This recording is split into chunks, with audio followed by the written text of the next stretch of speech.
Laudetur Jesus Christus. Praised be Jesus Christ. And welcome to this live broadcast of the funeral mass of Pope Francis, held this Saturday, April 26th, in the Vatican's St. Peter's Square. My name is Devin Watkins. And I am Father Bonga Machola, and will be providing the commentary and translation for this liturgy. We offer a warm welcome to everyone who is joining us for this solemn event. Some of you may be joining us through various Vatican media channels, including the Vatican News app, the Radio Vaticana app, and our Facebook Live feed. We also welcome all of those who are joining on our partner broadcast stations. And a warm welcome to all of our friends from the Deaf Catholic Youth Initiative for the Americas, DCYIA. Please visit our Vatican News YouTube channel to find translation of this liturgy in American Sign Language, or ASL. And this broadcast will last throughout the funeral mass and the translation or transfer of the mortal remains of Pope Francis to the Basilica of St. Mary Major. It will cease with the late Pope's coffin when it has arrived in front of the icon of the Blessed Virgin Mary, Salus Populi Romani. His tomb has been prepared in a niche just next to the Pauline Chapel, which houses the ancient Roman icon. As we begin this live broadcast, we see images for those of you following us on television, and for those of you following us on radio, diocesan radio stations and radio broadcasters throughout the globe. We can see the crowds of faithful who have gathered in St. Peter's Square.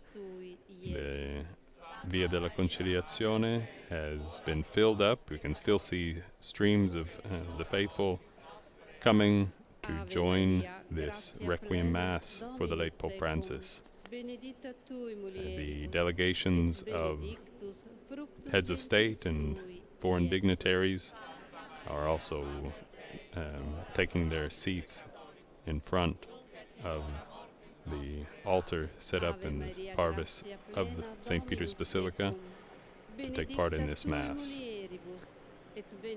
As you know by now, Pope Francis died on Easter Monday, April 21st at 7:35 a.m. at his Vatican residence in the Casa Santa Marta. Just the day before, in his final hours on Easter Sunday, the Pope appeared at the central balcony of St. Peter's Basilica to offer the Easter Urbi et Orbi blessing to the Church and to the world.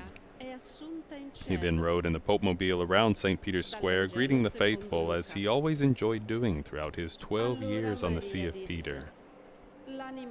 On the evening of the Pope's death, Cardinal Kevin Farrell, Camerlengo of the Holy Roman Church, led the rite of ascertainment of death and placement in the coffin. Dr. Andrea Arcangeli, during that rite, he is the director of the Directorate of the Health and Hygiene of Vatican City State. He declared that Pope Francis had a stroke before falling into a coma on Monday morning and then suffered a heart attack.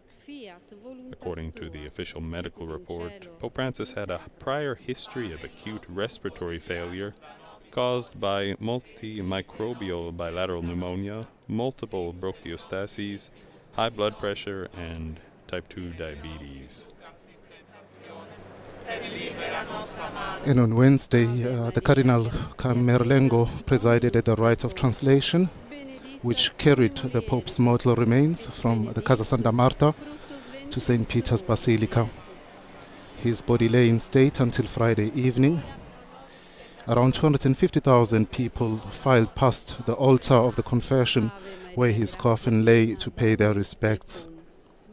On Friday evening, Cardinal Camerlengo Farrell performed the rite of sealing of the coffin that was held in private in St. Peter's Basilica. The late Pope body was clothed in a red chasuble with a white mitre and a rosary clasped in his hands. In his coffin rested at ground level without a catafalque. The Pope himself had made this change to the papal funeral liturgy. The ceremony began with the reading of a document listing the stages of Jorge Mario Bergoglio's life, and his most important activities as Pope.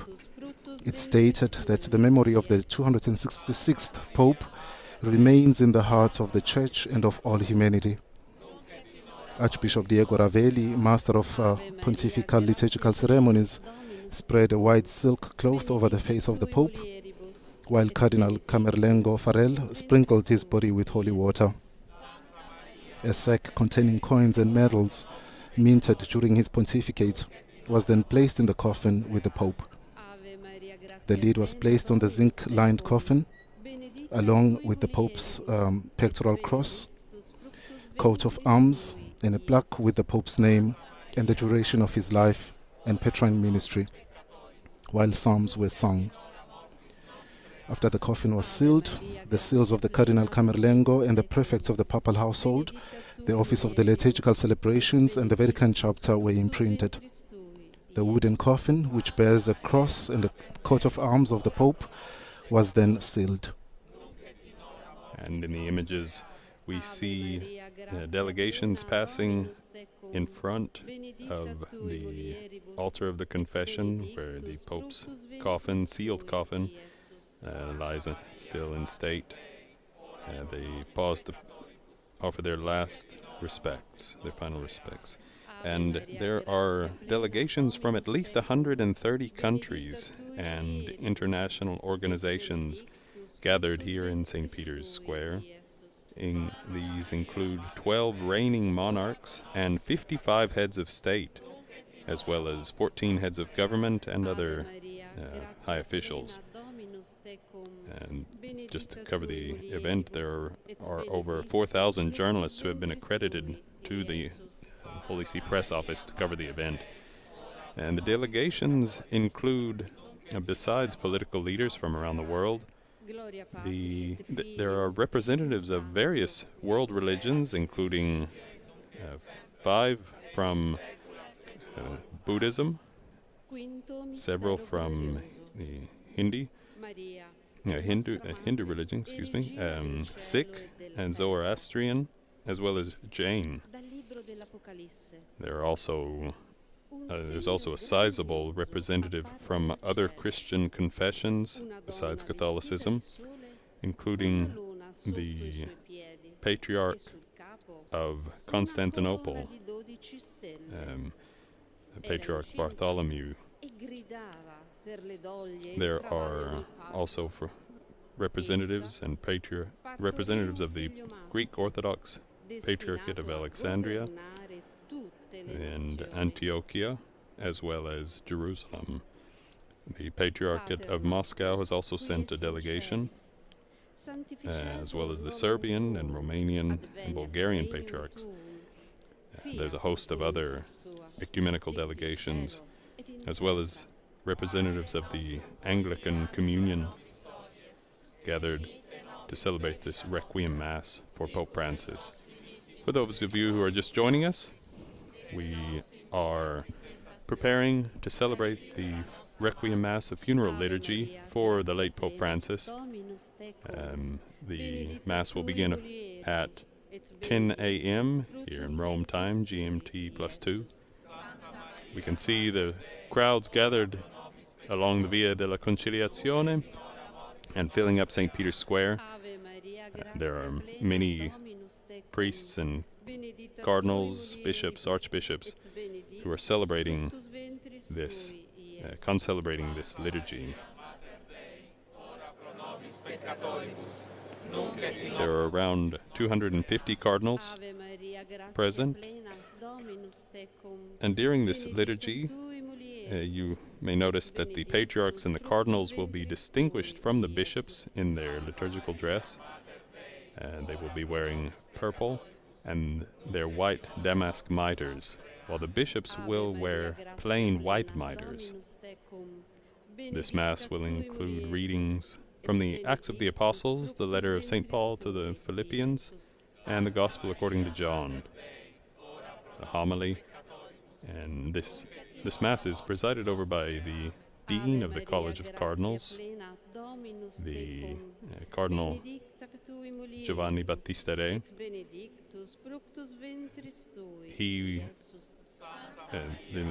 The prayers of the faithful will be offered in French, Arabic, Portuguese, Polish, German, and Chinese, while the readings for this Mass will be read in in English and Spanish, and Latin for the Gospel.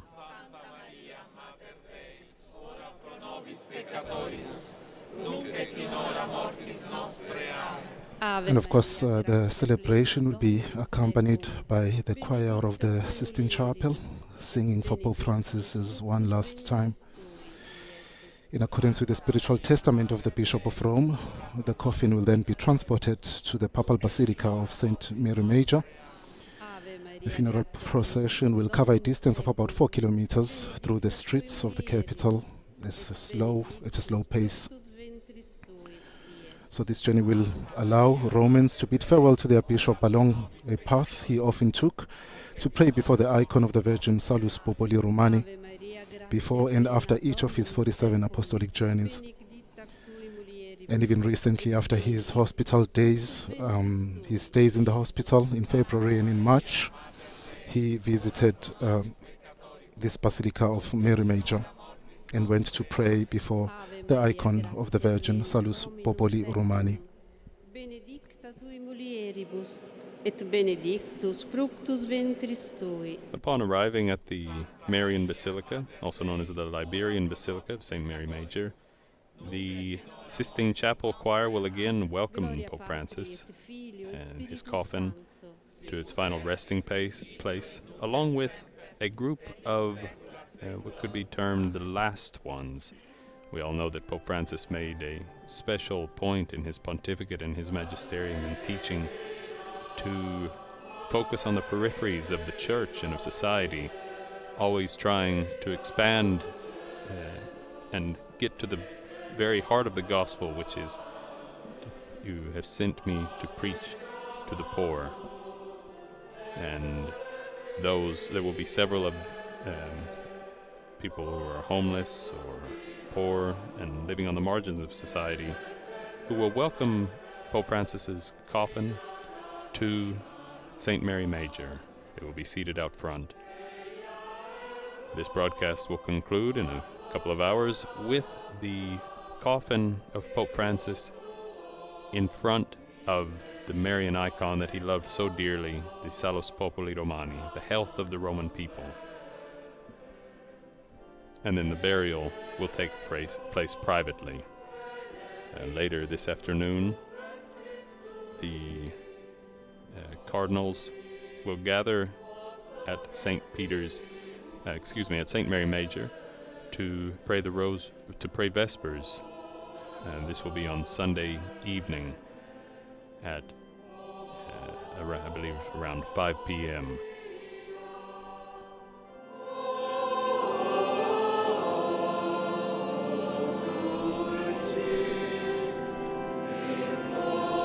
We can hear the singing of the Salve Regina that concludes the Rosary Prayer here in St. Peter's Square, as the faithful prepare to celebrate this Requiem Mass, this solemn liturgy. We note that yesterday evening, on Friday evening, the coffin of the late Pope Francis was sealed in a ritual that, after around 250,000 pilgrims had filed past to pay their respects as he lay in state, as Ponga said, and inside of his coffin was placed a deed. In Latin it's called rogito, that recalls the life and ministry and teaching of Pope Francis, his various encyclicals and his young life. And this is sealed inside of a metal tube for posterity's sake. His coffin is a zinc-lined wood coffin, and during this ceremony it was sealed.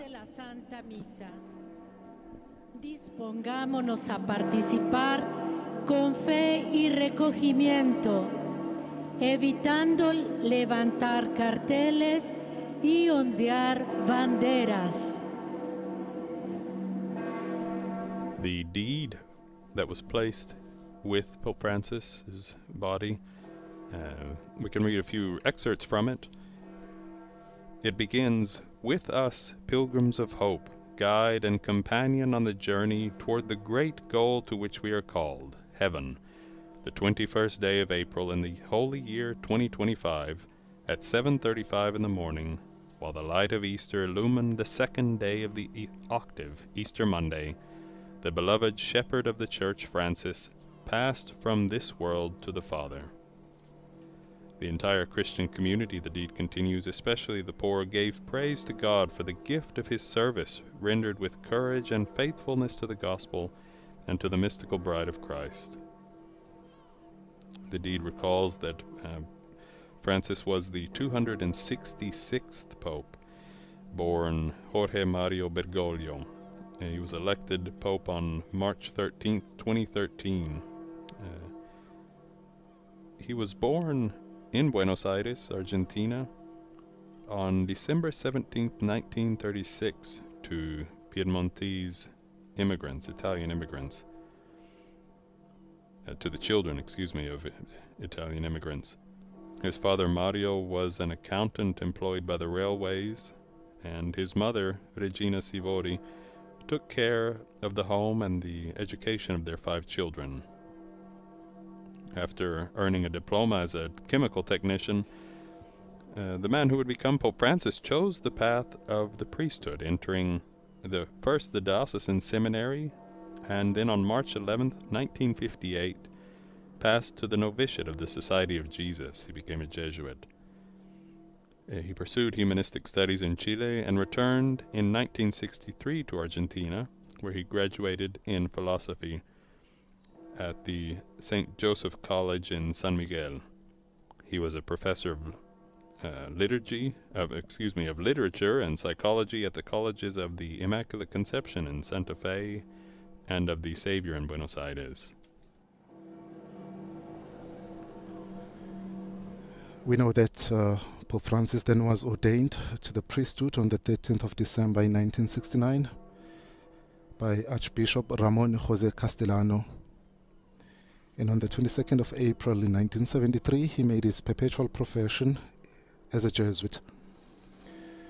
After serving as novice master at Villa Barilari in San Miguel, professor in the Faculty of Theology, consultor of the Argentine province of the Society of Jesus, and rector of the college, on the 31st of July 1973, he was appointed Provincial of the Jesuits of Argentina.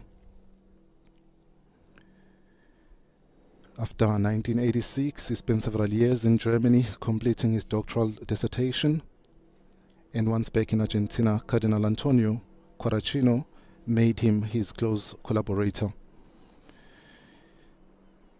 It was on May 20th, 1992, when Pope John Paul II named him titular Bishop of Auca and Auxiliary Bishop of Buenos Aires.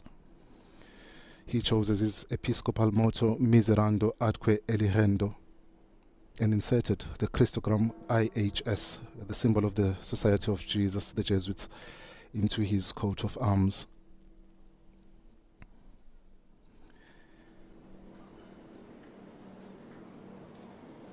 Later, on June 3rd, 1997, he was promoted to the role of coadjutor Archbishop of Buenos Aires, and then upon Cardinal Quaracino's death, he succeeded him in February 1998 as the Archbishop and Primate of Argentina.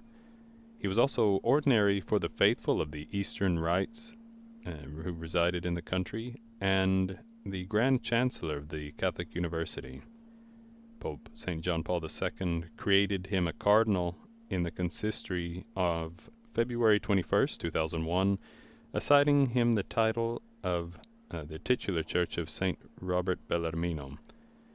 That October, in 2001, he served as the General Rapporteur ad extra of the 10th Ordinary General Assembly of the Synod of Bishops. As we all know, the late Pope Francis was a simple and much beloved pastor in his archdiocese in Argentina, and he traveled everywhere, even by subway and bus. The official deed that is in the Pope's coffin recalls even that he lived in an apartment and prepared his own dinner because he felt himself one of the people.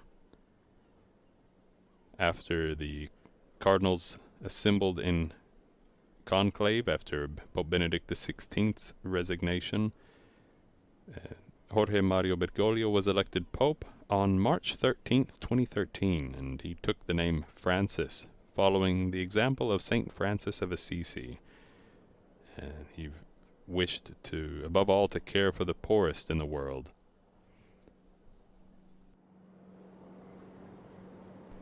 And we all remember his first appearance from the Lodge of the Blessings here at St. Peter's.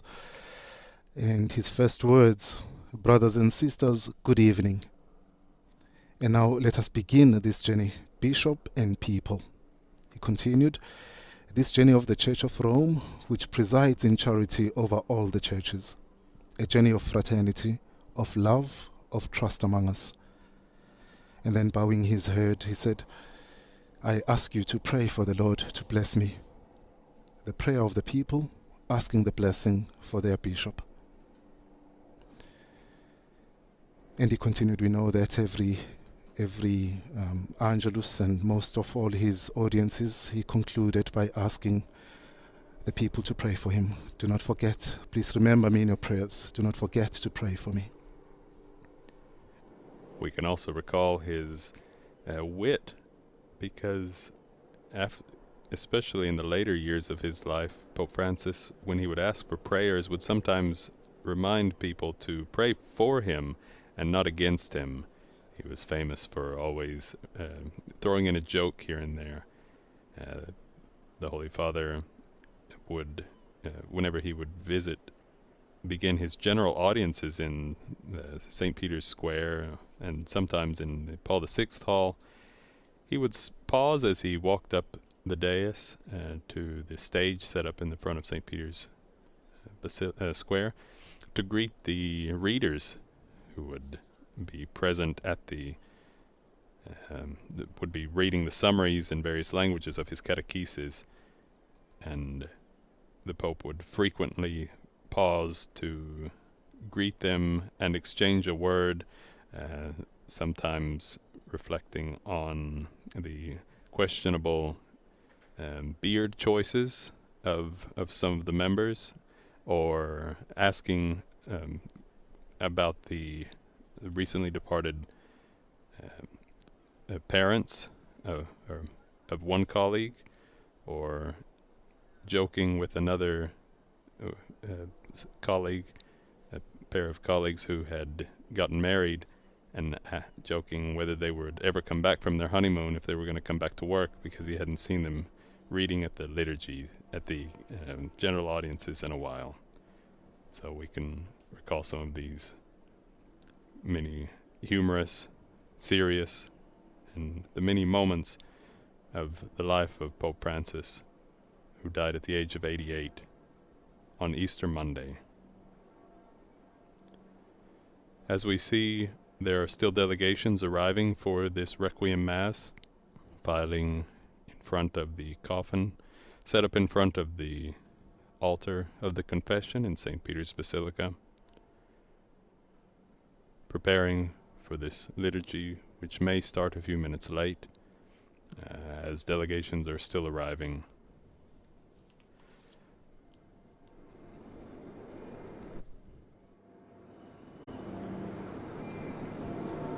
As they arrive, we can recall some of the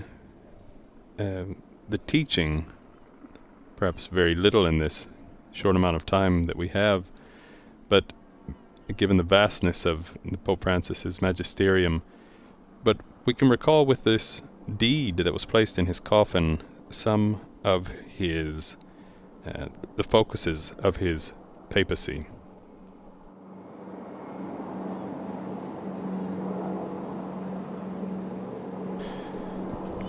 Yeah, and one of the things, of course, was his attentiveness to the least and to those discarded by society. Pope Francis, upon his election, he chose to live at the Domus Santa Marta, because he could not do without contact with people. And from the first Holy Thursday, he wished to celebrate the Mass of the Lord's Supper outside the Vatican, visiting prisons, reception centers for the disabled, and those addicted to drugs. He urged priests always to be ready to administer the sacrament of mercy, to have the courage to leave the sacristies, to go in search of the lost sheep, and to keep the church doors open to welcome those desirous of encountering the face of God, those desiring encountering the Lord. We know that he exercised his ministry with untiring dedication in favor of dialogue with Muslims and representatives of other religions, sometimes convoking them to prayer meetings and signing joint declarations for concord among the faithful of different creeds, such as the document on human fraternity signed on the 4th of February in 2019 in Abu Dhabi with the Sunni leader El Tayeb. We can also talk about his love for the poor and the elderly and children that led him to inaugurate the World Days of the Poor, of grandparents and of children. He also established the Sunday of the Word of God.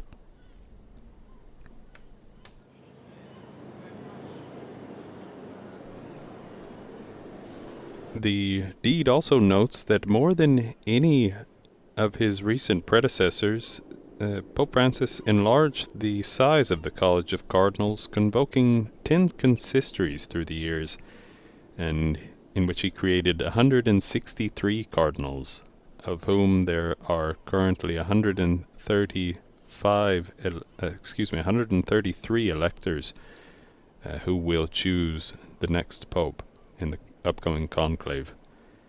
And there are currently these currently hail from 73 nations, 23 of which had never before had a cardinal.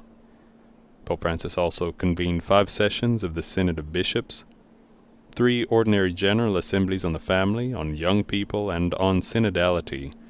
He also convoked an extraordinary synod on the family and a special session for the Pan-Amazonia region. Pope Francis's voice often rose in defense of the innocent. He, at his Angelus addresses every Sunday and his Wednesday general audiences, the Pope would often conclude with appeals for peace in all parts of the world, for all sides to dialogue. He always invited everyone to dialogue, to talk. No matter what was going on in the world, he believed that the solution was to sit down and talk to one another. We all recall the outbreak of the COVID-19 pandemic and the extraordinary Statio Orbis that he held on the evening of March 27th, 2020. The Pope prayed alone in St. Peter's Square, the colonnade symbolically embracing Rome and the world. We recall that this was a frightening time, and humanity had been stricken by the unknown plague. The final years of Pope Francis's pontificate were marked with numerous appeals for peace against the Third World War that he called, that was being fought in piecemeal, he said, as well as unfolding very dramatically in various countries, especially Ukraine, as well as in Palestine, Israel, Lebanon, and Myanmar.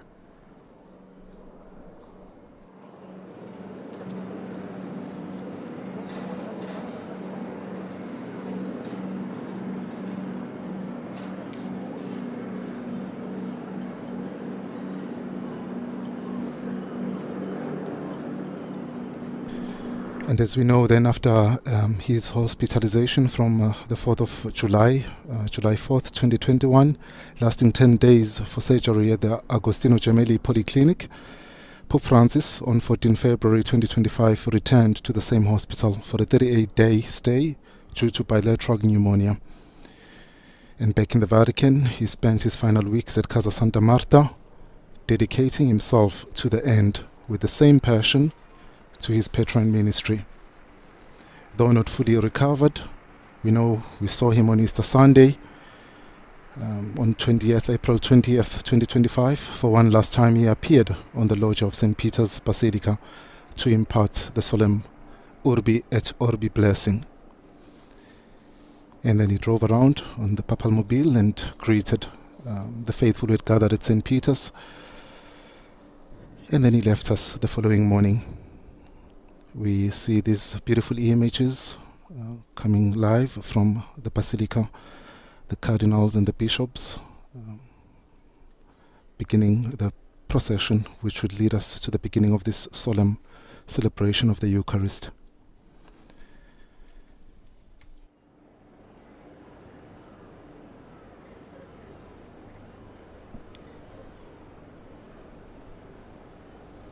The deed that was placed in Pope Francis's coffin, as we await the beginning of this Requiem Mass, recalls that his doctrinal magisterium was extremely rich.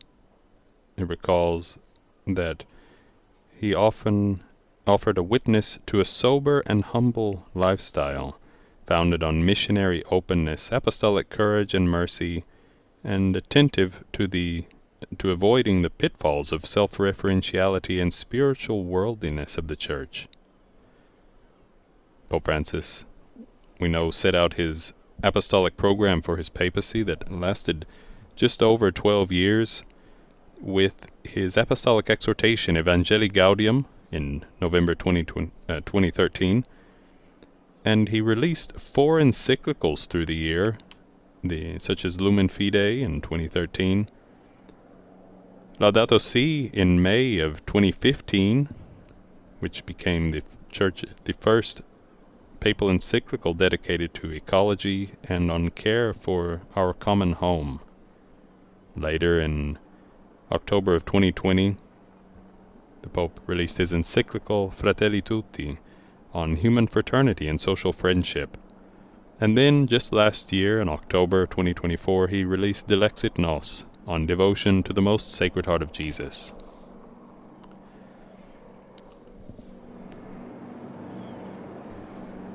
The Holy Father also famously was elected in 2013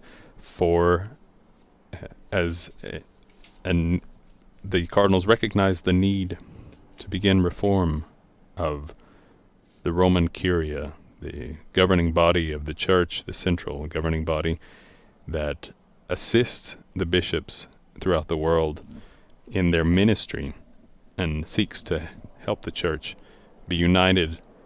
And he did that famously through reorganizing the Roman Curia and setting this reorganization, to which he was asked by the cardinals, into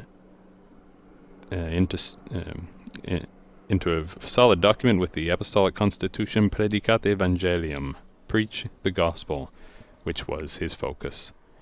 And now we see, and still in the silence of a quiet St. Peter's Basilica and St. Peter's Square, the coffin of Pope Francis has been raised upon the shoulders of the pallbearers to bring the late Pope Francis, his mortal remains, to the steps of St. Peter's Basilica.